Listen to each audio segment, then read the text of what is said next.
He was a billionaire CEO testing her honesty with a forgotten black credit card. She was a black waitress who chose to feed someone in desperate need instead of keeping the fortune. Neither of them knew that this single act would forever change everything they thought they understood about loss, compassion, and destiny. But no one imagined what would come next. If you're loving this story of unexpected love, redemption, hit that like button and drop a comment below telling me what country you're watching from. Your support means everything. The crystal chandeliers of the Onyx Room cast cool, elegant light across tables where New York's true elite conducted their quiet, powerful conversations. The hush of extreme wealth was only broken by the clinking of silverware and the near-silent steps of the waitstaff. Elias Vance checked the time on his platinum watch for the third time in 10 minutes. At 31, he was the ruthless CEO of Ether Capital, a man whose face was a fixture on financial news and whose steel gray eyes seemed to analyze every detail of his surroundings. He was watching the young black waitress who served his table. Sanaa Baker had worked at the Onyx Room for 6 months, perfecting the art of polished invisibility. Her dark hair was neatly tucked beneath her cap, and her movements were precise, professional, and swift. She moved through the room like a shadow, serving the powerful without ever allowing herself to be truly seen. Tonight was no different, except for the icy intensity of the man at table 9. Your vintage chateau, sir. Sanaa placed the wine glass with steady hands, acutely aware of the CEO's gaze. You're efficient, Elias noted, his voice deep and controlled. More so than anyone else here. Thank you, sir. I just try to do my job. Sanaa kept her reply minimal, distant. She'd learned long ago that engaging with men of this caliber only invited trouble. Before this, the question caught her off guard. Customers never asked about her life. Various places, sir. Will there be anything else? Elias leaned back, studying her with an unnerving scrutiny. No, that will be all. She retreated, feeling the pressure of his eyes on her back. What she didn't see was Elias Vance deliberately sliding his Apex Black Centurion card, a card with unlimited credit and no traceable signature, under the heavy breadbasket before standing and walking out of the restaurant 20 minutes later, his $1,200 bill unsettled. Sanaa found the card 10 minutes after his departure. Her heart immediately slammed against her ribs. The infamous black card. She'd heard the whispers among the staff, a weapon of wealth, a key to instant fortune. Her hands trembled, not from fear of being caught, but from the unbearable weight of temptation. The smart thing was to run it immediately to Mr. Delgado, the manager. The desperate thing was to use it. Her younger sister, in a hospital 3 states away, desperately needed an emergency antiviral treatment that her basic insurance wouldn't cover, a treatment that cost thousands. Sanaa? Table 9 left without settling. He forgot his card. Mr. Delgado appeared at her elbow, his face pale. She held up the Centurion card. I found it. I'll take it to the address on file first thing tomorrow. It's too late now, and Mr. Vance likely hasn't noticed. Mr. Delgado wrung his hands. Fine, but first thing. That's Elias Vance's card. We cannot afford an issue with Ether Capital. The lie tasted like ash. She understood the risk, but the plan forming in her mind felt like the only way to save her sister. She finished her shift at 11 p.m. The November air was an icy punch to the face. The Apex Black Centurion card felt like a brand in her pocket. She could use it for the hospital bill, pay off all her back rent, and buy a plane ticket. But as she rounded the corner near a historic church, a tiny voice stopped her cold. Please, miss, she's freezing. She needs the medicine now. A small girl, no older than 7, stood in the shadows. Her face was smudged, her clothes painfully thin. But she wasn't begging for herself. She pointed to a frail, elderly woman huddled on a grate nearby, coughing uncontrollably. Sweetie, where are your parents? Sanaa knelt, ignoring the protest of her tired knees. Mila, the girl whispered. Grandmother needs the blue pills. The pharmacy closes soon. Sanaa's heart didn't just break, it shattered.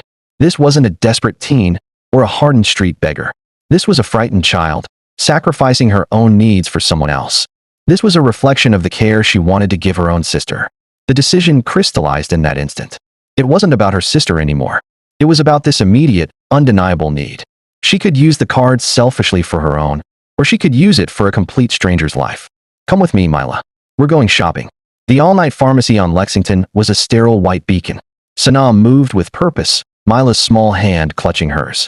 She found children's vitamins, antiseptic wipes, high-protein food bars, a thick, cheap fleece coat for Mila, and then the expensive, specialty respiratory medicine Mila had pointed to. The total purchase, $987.50. The cashier's eyes widened at the black card. Ma'am, For purchases over $500, I need to verify your ID and call for authorization. Sanaa's pulse hammered. This was it. The moment her good deed became a felony. Of course. She handed over her worn driver's license, praying Elias Vance hadn't canceled the card yet. After an agonizing minute on the phone, the cashier gave a quick nod. All approved. Have a good night. They emerged into the cold. As Sanaa helped Mila put on the new fleece jacket, she brushed the tangled blonde hair aside. And then she saw it. A small, distinct star-shaped scar just behind Mila's left ear, partially hidden by her hair. Sanaa's blood ran cold. She had seen that scar before. Not just in a random encounter, but plastered on every news channel 3 years ago. Mila Vance, the tragically kidnapped niece of Elias Vance, whose disappearance had dominated headlines before the case went utterly cold.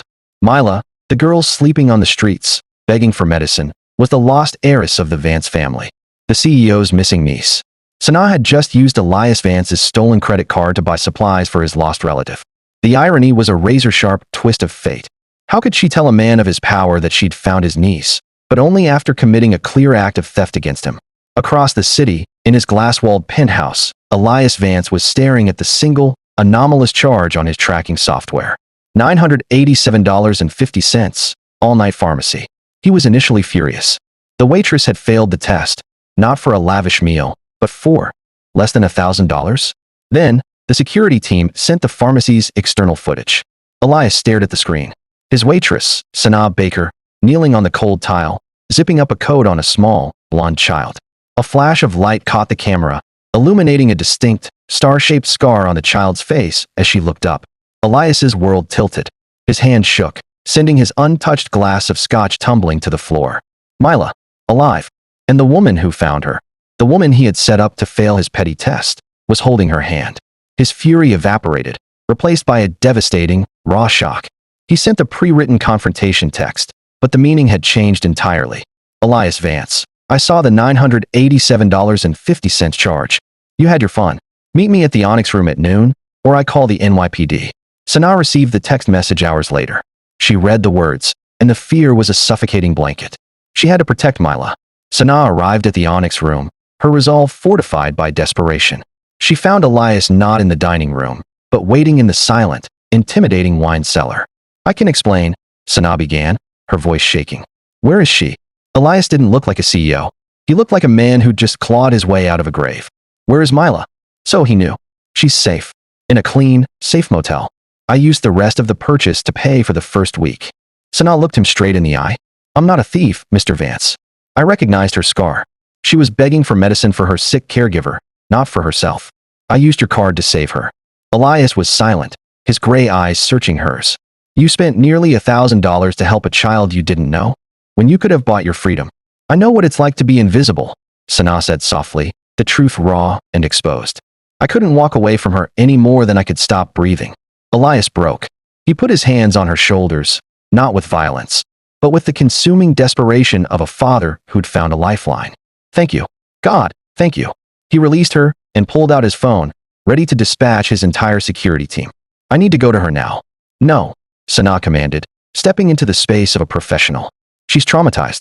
She barely remembers her own name, let alone the man whose face is all over the news. If you rush in demanding she remember you, you'll lose her again.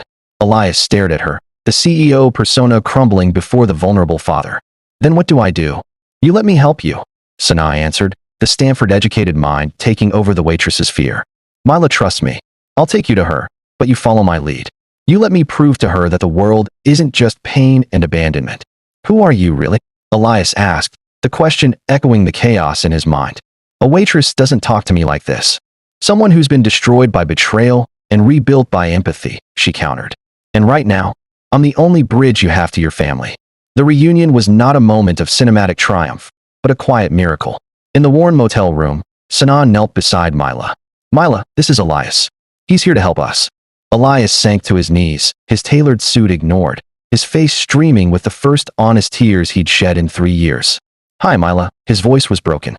You don't have to be scared. I'm so happy to meet you. Mila, seeing the tears, reached a tiny, cautious hand to touch his face. Why are you crying? Grown-ups don't cry. This grown-up does, Elias whispered, capturing her hand. I'm crying because I thought I'd lost you forever. In the weeks that followed, Sanaa didn't leave. She stayed, not as an employee, but as Mila's advocate, her bridge to a world of safety. She worked with Elias, guiding him, teaching him to be a father, not a CEO. And in turn, Elias Vance used his power not for profit, but for justice, uncovering a conspiracy involving his own corrupt family member, Cashin Vance, who orchestrated the kidnapping for ransom. The CEO who tested a waitress for dishonesty found a thief who stole from him to save his family. In the chaos, they found an impossible common ground. Two broken people, one by wealth, one by poverty, healed by a single act of radical compassion. Elias Vance eventually took a step back from Ether Capital, dedicating his time to Mila and to the woman who taught him that some things are worth more than any card, black or otherwise. He had set out to test a stranger's character. He ended up finding his own. If this story of unexpected love and redemption touched your heart, let us know. Your support fuels these stories. We want to hear what you thought of Sanaa's choice, and if you would have risked it all for a child in need. Without your subscription, we might never meet again. Follow, comment, and share right now. Don't risk it.